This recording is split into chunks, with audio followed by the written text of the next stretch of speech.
Assalamualaikum warahmatullahi wabarakatuh. Perkenalkan nama saya Agus Dewantoro, NIM 21113819, kelas 21 Informatika 01.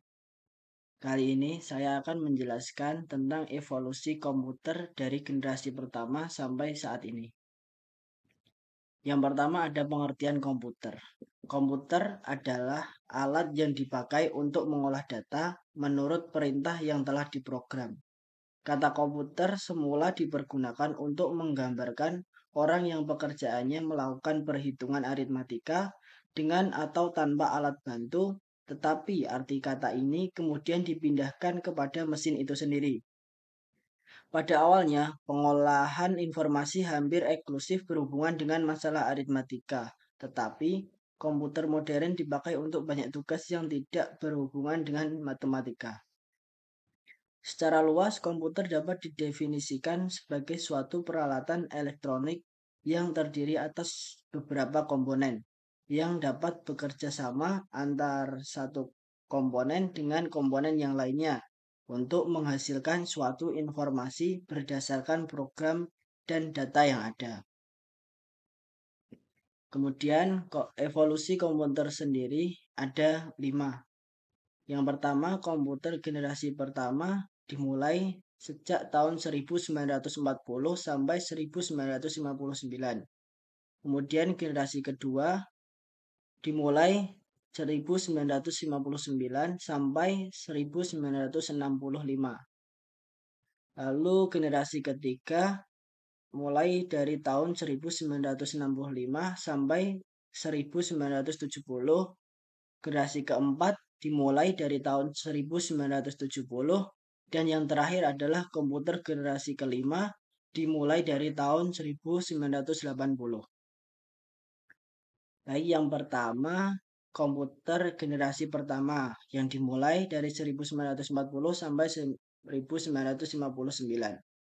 Generasi pertama dimulai ketika komputer yang digunakan dalam akademi dan militer seperti komputer Atanasoff Berry dibuat pada tahun 1937 untuk menyelesaikan sistem persamaan linier dan komputer Colossus untuk memecahkan kode rahasia Jerman Nazi. Kemudian, ENIAC yang dibangun pada tahun 1946 menjadi komputer pertama untuk tujuan umum.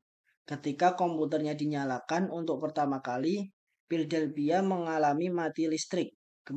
Komputer generasi ini menggunakan tabung vakum untuk menyimpan data dan ukurannya memakan satu ruangan. Ciri-cirinya sendiri ada program dibuat dalam bahasa mesin, menggunakan konsep storage program.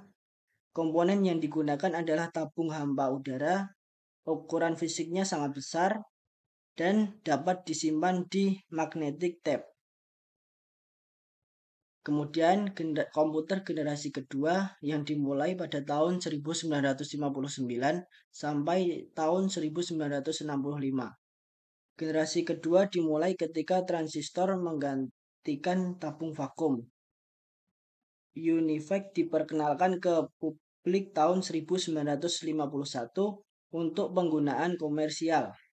Kemudian, pada tahun 1953, IBM memulai bisnis komputernya dengan merilis IBM 650 dan IBM 700. Berbagai bahasa pemrograman mulai dikembangkan dan komputer mulai memiliki memori dan sistem operasi. Ciri-ciri dari komputer generasi kedua ada sebagai berikut. Yang pertama, kapasitas memori utamanya cukup besar. Kemudian komponen yang digunakan adalah transistor yang jauh lebih kecil.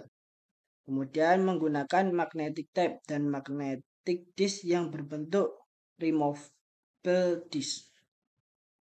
Mempunyai kemampuan proses real time. Proses operasinya juga lebih cepat dan orientasinya pada aplikasi bisnis dan teknik. Kemudian komputer generasi ketiga yang dimulai dari tahun 1965 sampai dengan 1970. Komputer generasi ketiga ini dimulai ketika teknologi transistor meningkat menjadi sirkuit terpadu. Komputer mini adalah inovasi yang signifikan dalam generasi ini dan mempengaruhi generasi komputer selanjutnya. NASA menggunakan komputer generasi ini untuk melancarkan program Apollo, seperti komputer bimbingan Apollo untuk mempermudah kendali Apollo Command atau Service Module. Digital Equipment Corporation menjadi perusahaan komputer nomor 2 di belakang IBM dengan komputer PDP dan VAX-nya. Komputer ini membawa ke pengembangan sistem operasi yang berpengaruh unik. Kemudian ciri-ciri dari komputer generasi ketiga ini, yang pertama komponen yang dipakai adalah integrated circuit yang terdiri atas ratusan atau ribuan transistor berbentuk hybrid. Proses operasinya juga lebih cepat dan lebih tepat. Ukuran fisik jauh lebih kecil sehingga penggunaan listrik lebih hemat. Dapat melakukan multiprocessing dan multiprogramming. Alat input mengalami pengembangan dengan menggunakan visual display terminal dan dapat melakukan komunikasi data dari satu komputer dengan komputer lainnya. Selanjutnya adalah komputer generasi keempat yang dimulai dari tahun 1970.